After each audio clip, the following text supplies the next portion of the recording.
បងអើយអត់មានផ្ទះស្បែងអត់មានអីនៅផ្ទះជួលមកទីយកឡានបានទេបងមានស្អី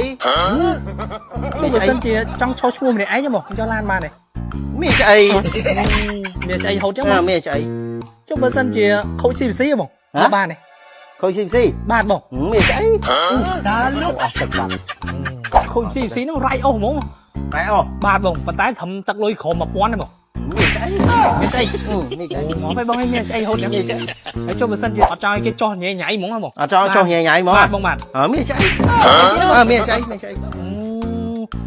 ចុះបើសិនជាចង់ឈោះឈ្មោះសិក្សាម្នាក់ឯងហ្មងដាក់ម្នាក់ឯងបាទបងម្នាក់ឯងហ្មងអត់ចង់ឲ្យបាទបងមានស្អីមកទៅបងមានស្អីហូតចឹងមានស្អី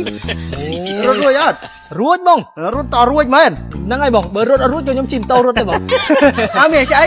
អូមកទៅបងមិនមែនចង់សួរមានស្អីទេតែចង់សួរថាយកឡានជិះបានអត់